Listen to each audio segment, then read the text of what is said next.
Shalom. My name is Daniel Nessim. I'm a Jewish believer in Yeshua. I'm a worker with Chosen People Ministries. I'm the leader of Kehilat Tsion in Vancouver, and I'm also an academic. I do a lot of things, I guess, when you start listing it like that, but I am really excited to be teaching a course on the first centuries of the history of Jewish believers in Yeshua.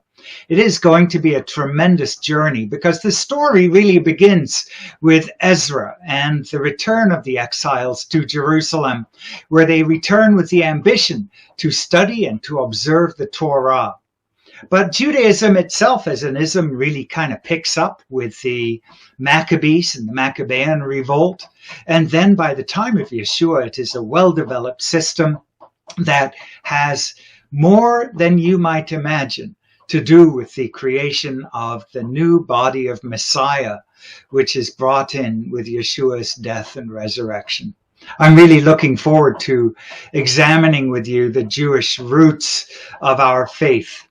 I'm really looking forward to looking at what these disciples who became shlichim, apostles, had to say and what their background was and what their interaction was with the Jewish world of their day. And then how what they began to preach, the good news of Yeshua, the Messiah, to the Jewish world ended up becoming a movement that for the first 3 centuries grew and grew until at the end of the era with Constantine, it becomes a state-endorsed religion.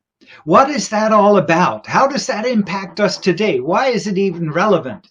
Is there anything to the so-called partings of the ways, as James Dunn called it? Is the partings of the ways really a valid model at all? What happens with the early believers when there's a shift from the Jewish world to the Gentile world and the church becomes predominantly non-Jewish? What happens in terms of supersessionism? What happens in terms of anti-Semitism? What do the earliest believers have to say to us about the important fundamentals of our faith?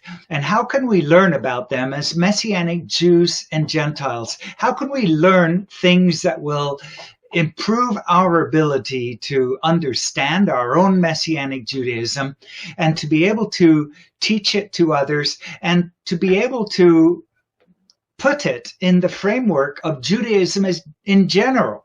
How is the faith in Yeshua synchronous with Judaism as it has developed? And where is it asynchronous? Where does it diverge?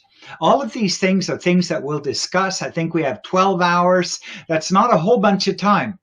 But I think you'll find that through our lectures, through the notes that we go through and the readings that I provide, and if you're taking it for credit, the test and the paper that you will write, in all of that, I trust that you'll come to a real understanding of this very crucial period in the history of the Jewish people, because it is when Judaism as an ism is really born, and the history of Messianic Judaism, even as it diverges with a Jewish and a Gentile component towards the end of our period.